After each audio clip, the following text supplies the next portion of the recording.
السلام علیکم۔ آج میں آپ کو سناؤں گا حضرت امام جعفر صادق علیہ السلام کا ایک واقعہ۔ حضرت امام جعفر صادق علیہ السلام نے سینکڑوں سال پہلے جانوروں کے بارے میں ایک حیران کر دینے والی بات بتائی۔ آپ نے فرمایا پرندے، کیڑے اور جانور بھی یقینی طور پر طبعی موت مرتے ہیں، لیکن ان طبعی موت مرنے والے پرندوں کے مردہ جسم کسی کو نظر نہیں آتے۔ آخر یہ لاشیں کہاں چلی جاتی ہیں؟ مثلاً ہمارے علاقوں میں بے شمار پرندے، بلیاں، چوہے اور دوسرے جانور پائے جاتے ہیں۔ یہ جانور بھی اپنی طبعی موت مرتے ہیں۔ روزانہ ہزاروں پرندے اور دوسرے جانور مرتے ہوں گے، لیکن ان کے مردہ جسم ہمیں کہیں نظر نہیں آتے۔ البتہ ان مردہ جانوروں کی لاشیں ہمیں نظر آتی ہیں، جو قید میں مر جائیں یا انہیں زہر دے دیا ہو، یا شکاری نے یا کسی دوسرے پرندے نے اسے گھائل کیا ہو۔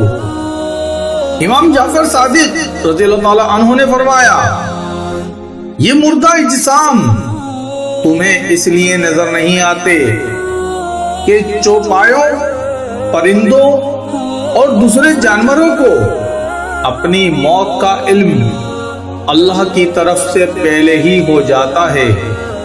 وہ اس مقرر وقت سے پہلے پہاڑوں کی غاروں، کنووں، درختوں کے کھوکھلے تنوں، زمین کے سوراخوں یا گہرے گڑھوں میں جا کر بیٹھ جاتے ہیں اور وہیں مر جاتے ہیں۔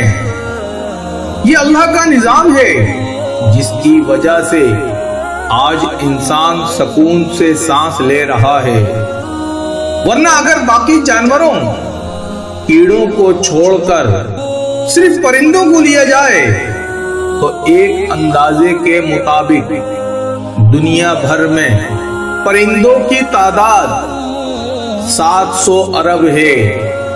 اگر یہ پرندے سرے عام طبعی موت مرتے تو زمین پر قدم رکھنے تک کی جگہ نہ ملتی۔